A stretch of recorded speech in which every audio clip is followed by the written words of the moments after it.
Salam, hər vaxtınız xeyir. Bu gün mən sizə söz birləşmələrinin izahını verəcəm. Söz birləşmələrini kitab üzərində oxuyacağıq. Daha sonra isə sizlərlə sual cavabına keçəcəm.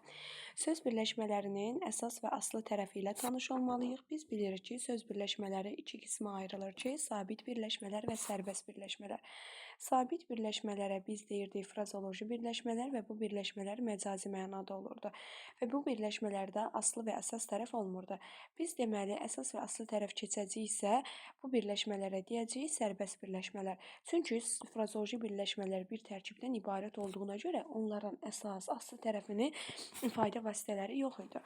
Deməli, birinci tərəf hər zaman gələndə biz ona deyirik aslı tərəf. İkinci tərəf isə gəldikdə biz ona deyirik əsas tərəf. Aslı tərəf hər zaman birinci gəlir. Mən demişdim ki, bunu əlifbamızın birinci A hərfindən yadda saxlayın ki, birinci gələn aslı tərəf olur. Əsas tərəf isə o zaman neçənci gələcək? Bəli, ikinci gələn isə əsas tərəf olacaq.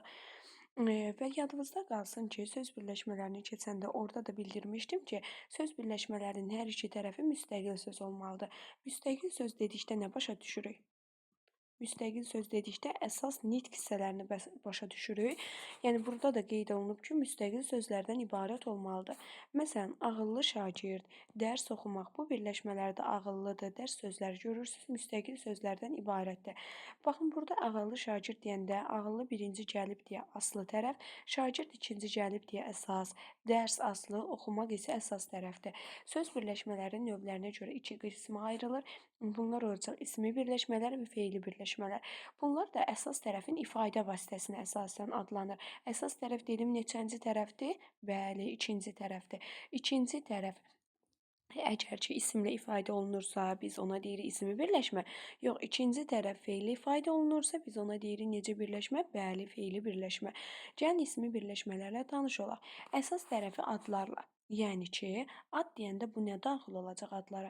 İsimdir, sifətdir, saydır, əvəzlik, zərf, ismin xüsusiyyətini daşıyan, yəni sözlərlə ifadə olunan birləşmələrə ismi birləşmələr deyilir. Məsələn, gəlin buradakı sözlərə diqqət yetirək. Baxın, dünənki hadisə. Hadisə isimdir. Hadisə hansı tərəfdir? İkinci tərəf. İkinci tərəfə biz nə tərəf deyirik? Əsas tərəf. Bəs dünənki hansı tərəfdir? Birinci tərəf. Nə deyirdik ona? Aslı tərəf. Deməli, biz buna ismi birləşmə deyəcəyik. Və yaxud da uşaqların hamısı. Görürsünüz, burada da ismi birləşmə var. Və deməli, ismi birləşmələrin özü də ayrılırdı bir qismə ki, üç qismə. Birinci növ təyini söz birləşmələri, ikinci növ təyini söz birləşmələri və üçüncü növ təyini söz birləşmələri. Birinci növ təyini söz birləşmələrinin düsturu o idi ki, birinci tərəf, yəni aslı tərəf və ikinci tərəfdə heç bir şəkilçi olmuyor. Mən sıfır yazdığım o deməkdir ki, yəni heç bir tərəfində şəkilçi yoxdur. İkinci növdə birinci tərəfdə qeyri-müəyyən yəyəli çal olurdu. İkinci tərəfdə isə mənsubiyyət olurdu. Üçüncü növdə də birinci tərəfdə müəyyən yəyəli çal olurdu. İkinci tərəfdə isə nə olacaqdı? Mənsubiyyət olacaqdı. Bu nə deməkdir? Məsələn, mən yazıram daş divar. Bu söz birləşməsidir və ismi birləşmədir. Divar necə divar? Daş.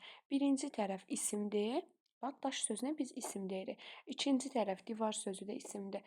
Deməli, isim olanda heç bir tərəfdə özünə məxsus şəkilçi yoxdursa, mən bunu artıq birinci növ deyəcəm. Və yaxud da mənə gəlib başqa bir ifadə verə bilər. Maşın təkəri. Maşın təkəri. Mən baxıram ki, burada maşın və təkər bir-biri ilə əlaqəlidir. Təkər də isimdir, maşın da isimdir. Sadəcə burada bir şəkilçi gizlənib. Maşının təkəri. Deməli, burada maşının təkəri deyəndə isə burada qeyri-müəyyən yərişan şəkilçisi var. Biz buna bayaq burada nə dedik? Qeyri-müəyyən tərəf olanda birinci tərəf, ikinci tərəfdəki nədir? Mənsubiyyətdir. Artıq bu olacaq ikinci növ təyini söz birləşməsi. Amma yox, gətirib mənə bunu maşının təkəri, yəni açıq versə ki, yəni burada şəkilçisini də açıq göstərsə, artıq mən buna üçüncü növ təyini söz birləşməsi deyəcəm. Baxın burada, uşaqların birinci tərəfdə yiyəli can şəkilçisini açıq göstərib. Hamısı sözündə də sı mənsubiyyətdir. Deməli, siz bunu artıq deməlisiniz. Neçənci növ? Üçüncü növ. Və yaxud da yaşlı gözlər, heç bir şəkilçi yoxdur özünə məxsus birinci növ. Onların ikisi, şəkilçisi var deyə üçüncü növdür. Sinə şəkilçisidir, mənsubiyyət. Məktəb həyəti, mənsubiyyətdir, amma burada qeyri-müəyyən iş var. Yəni, məktəbin olmalıydı. Onda neçə olacaqdı? 2.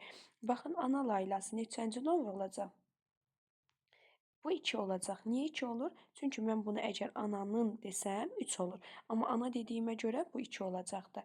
Deməli, hal və mənsubiyyət şəkilçilərinin iştirakı olmadan yaranan ismi birləşmələr dumanlı hava, göy zəmi, bu kitab, daha sonra bunlar görürsüz heç bir hal və xüsusi şəkilçisi yoxdur. Məsələn, dumanlı hava deyəndə dumanlı havaya aiddir. Göy zəmi deyəndə göy zəmiyə aiddir. Yəni burada aidliyi, aslı əsas tərəfləri əsas götürsəniz, siz ismi birləşmələri seçə bilərsiniz. Baxın, daş, divar, şüşə, qab. Görürsüz burada daş nəyə aiddir? Divara. Şüşə nəyə aiddir? Qaba. Xeyli nəyə aiddir? Adama. Bu nəyə aiddir? Adama. Qırmızı kitabda qırmızı kitaba aiddir. Deməli bunlara siz deməlisiniz ismi birləşmələr. Amma ismi birləşmələr şəkilçilər də qəbul edə bilər. Özünə məxsus şəkilçi o deyəndə nə başa düşürük? Mənsubiyyətdir, daha sonra hal şəkilçisinin eyni anda işlənməsidir. Baxın, bizə cümlə verilə bilər ki, bu kitab həmin kitabdır. Burada 2 dənə ismi birləşmə işlənibdir. Nəyə görə? Bu kitab bir dənə birləşmədir, həmin kitab isə bir dənə birləşmədir. Çünki buradakı bu kitaba aiddir, həmin də kitaba aiddir. Yəni biz burada artıq deyirik ki, burada 2 dənə ismi birləşmədən istifadə olunubdur. Və yaxud da deyə bilər ki, yaxşı dost yaman gündə tanınar. Burada da 2 dənə birləşmədən istifadə olunub. Burada yaxşı dost və yaman gün. Çünki yaxşı dosta aid olacaq, yaman isə günə aid olacaqdır. Orta əsrlərdə Azərbaycanda iqtisadiyyat sürətlə inkişaf edir. Burada isə neçə dənə isim birləşmə var. Baxıram ki, orta əsr. Orta əsr dedikdə artıq bu bir yerdə suala cavab verir və bu da ismi birləşmə yaradacaqdır. Bax, burada yeni il sözü var. Budur, yeni il gəlib çatdı. Yeni nəyə aid olacaq? İlə. Yəni, buna görə də biz bunlara deyirik ismi birləşmələr. Aslı, yəni birinci tərəf qeyri-müəyyən bildirən ismi birləşmələrimiz də var ki, biz onlara da ismi birləşmə deməliyik. Birləşmələr hansılardır? Gəlin onlara da diqqət yetirək.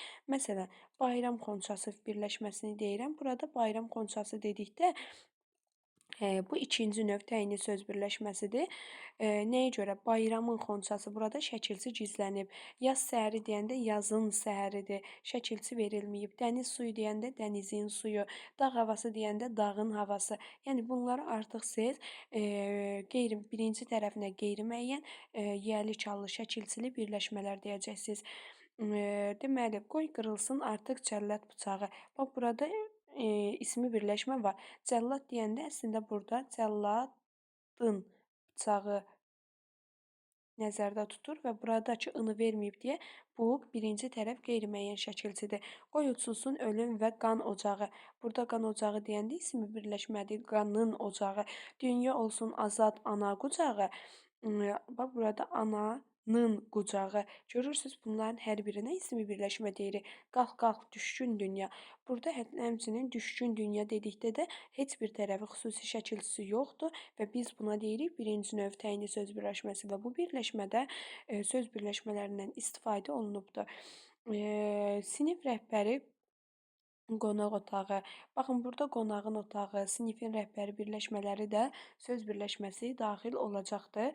Məktəb çantası dedikdə bu da söz birləşməsidir. Məktəbin çantası. Dərs kitabı dedikdə söz birləşməsidir. Dərsin kitabı. Pəncərə şüşəsi dedikdə söz birləşməsidir. Pəncərənin şüşəsi. Yəni birinci tərəf qeyri-müəyyən yiyəli çalda olur. İkinci tərəfdə isə mənsubiyyət olanda biz buna deyirik ikinci növ təyini söz birləşməsi. Daha sonra isə bu tip birləşmələrin tərəfləri eyni anda yadınızda qalsın ki, cəmlənmir, amma bir neçə istisnalar var ki, məsələn, atalar sözləri birləşməsi veribdir, burada düşməyibdir. Yazıram bura atalar sözləri. Bax, ata da cəmdir, söz də cəmdir. Görürsünüz, eyni anda cəmlənmə ola bilər. Bu neçənci növ olacaqdır? İkinci növ təyinli söz birləşməsi. Mən burada hansı şəkilçini gizlətmişəm? Qeyri-müəyyən yiyəli çal, ataların sözləri. Həmkarlar ittifaqları, həmkarların ittifaqları. Hər ikisi eyni anda cəmlənə də bilər. Elmlər doktoru, elmlərin doktoru. Gənclər təşkilatları, gənclərin təşkilatı. Yəni biz artıq bunlara birinci növ təyinli söz birləşməsi deməliyik. Və yaxud da birinci tərəfi açıq-açıq yiyəli çal. Yəni bu yiyəli çala biz deyəcəyik müəyyən yiyəli çal. İkinci tərəf isə mənsubiyyət qəbul edən birləşmələrimiz də var ki, məsələn, təmizliyin nəticəsi. Burada görürsüz, birinci tərəfdə in var, ikinci tərəfdə mənsubiyyət var. Artıq siz buna deyəcəksiniz, üçüncü növ təyinli söz birləşməsi. Mənim, köməyim, ım var. İm və ım. Deməli, buradakı mənim yiyəli, köməyim sözündə ım mənsubiyyət. Bu da olacaq 3. Bizim diyarımız, ımız mənsubiyyət im, yəlik. Üçüncü növ onların bacarığı, yəlik. Bacarıq sözündəki ım mənsubiyyət. Üçüncü növ dəyini söz birləşməsi olacaqdır. Armudun sarısı neçənci növ olacaq? Baxın, burada hal var. Halı açıq-açıq veribsə neçə olur? Bəli, üçüncü növ. Binanın yuxarısı neçənci növ olacaq? Bəli, üçüncü növ. Oxumağın faydası neçə olacaq? Üçüncü növ. Meyvələrin yetişmişi neçə olacaq? Üçüncü növ. Bəs yaxşı, indi biz söz birləşmələri ilə tanış olduq. Gəlin, mən sizə sual verim ki, söz birləşməsinin aslı tərəf hansı nitq hissəsidir, əsas tərəf hansı nitq hissəsidir? Elə armudun sarısı birləşməsinə baxaq. Armud hansı nitq hissəsidir? Bəli, isimdir. Bəs sarı hansı nitq hissəsidir? Sifət olacaqdır. Bina hansı nitq hissəsidir? Aslı tərəf isim. Bəs yuxarı? Bəli, yuxarı. Aşağı nə olacaq? Zərf olacaqdır. Oxumaq hansı nitq hissəsidir? Məstərdir birinci tərəf. Bəs fayda sözü hansı nitq hissəsi olacaq? İsim. Meyvə nə olacaqdır? İsim. Yəni bunlara diqqət eləməliyik biz. Baxın, mənim kitabım neçənci növ oldu? Üçüncü növ. Bizim kitabımız neçə oldu? Yenə 3. Sənin kitabın 3. Burada çünki yəlik hala aid bütün birinci tərəfdə yəlik han şəkilçisi varsa, siz onlara üçüncü növ təyinli söz birləşməsi deməlisiniz. Bəs yaxşı, burada ın, ımız, ınız və ınə şəkilçisi olacaq. Bəli, mənsubiyyət şəkilçisi olacaqdır. Bir də üçüncü növ təyinli söz birləşməsinin arasına söz girə bilər. Baxın, burada yazıb məktəbin həyəti, sonra məktəbin həyəti. Əslində söz birləşməm budur. Mən birinci yəliyimi, sonra mənsubiyyətimi tapıram.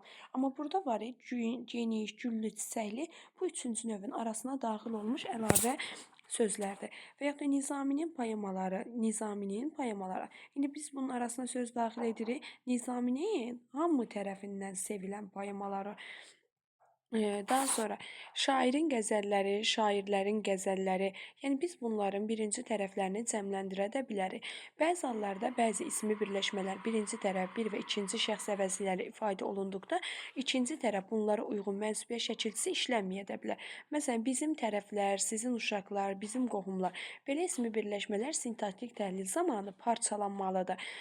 İkinci tərəf isə sualına uyğun olaraq müqaviz cümlə üzvü kimi təhlil olunur. Sizin uşaqlar tədbirdə fəal iştirak etdilər. Dedikdə kim, uşaqlar, hansı uşaqlar sizin? Amma yenə də biz burada sizin uşaqlar, sizin tərəf birləşmələrinə ismi birləşmələr deməliyik. Gəlin indi ismi birləşmələri sual cavab eləyək, daha yaxşı öyrənək. Dedik ki, ismi birləşmələr özü aslı tərəf olurdu. Bir də hansı tərəf olurdu? Əsas. Aslı tərəf neçənci tərəf idi? Deyin mənə. Bəli, birinci tərəf. Bəs əsas tərəf neçənci tərəf olurdu? Bəli, ikinci tərəf. Deməli, yundur, ipəkdir, taxtadır, torpaq, dəmir, gümüş, qızıl. Bunlar hansı nitq hissəsidir? Bunlar isimdir, bəli. Məsələn, mən deyirəm ki, yunşal və yaxud da əlaçı uşaq. Bunlar hansı birləşmələr oldu? Bəli, ismi birləşmə.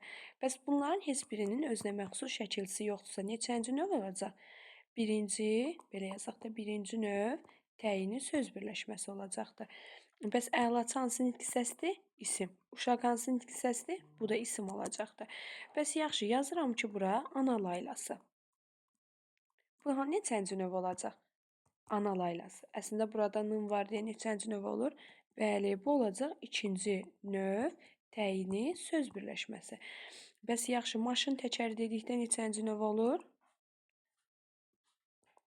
Bu da ikinci növ olur. Maşının təkəri deyirəm. Burada qeyri-müəyyən yəlik hal var. Bəs yaxşı, ananın laylası neçənci növ olur? Burada artıq şəkilçi var deyə neçə olacaq? Üçüncü növ təyini söz birləşməsi. Bəs məktəb həyəti deyirəm. Bu neçədir?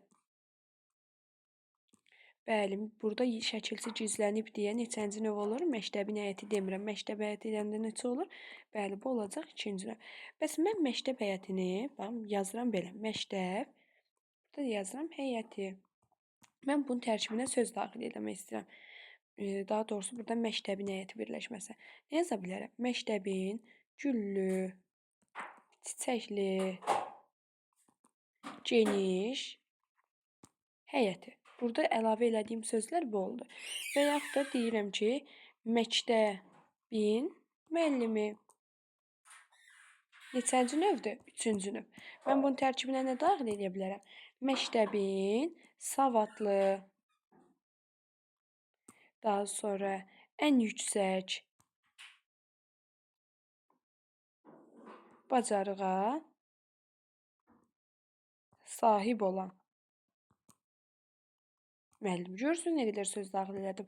Amma yenə də biz bunları ayrı təhlil eləyə bilmərik. Yəni burada elə bir açılır, burada bağlanır. Bunların hər biri bir dənə suala cavab verir. Yəni arasına sadəcə olaraq söz daxil edilmiş olur. Yəni dedik ki, ismi birləşmələr birinci növ, ikinci növ və üçüncü növ təyinli söz birləşmələri oldu.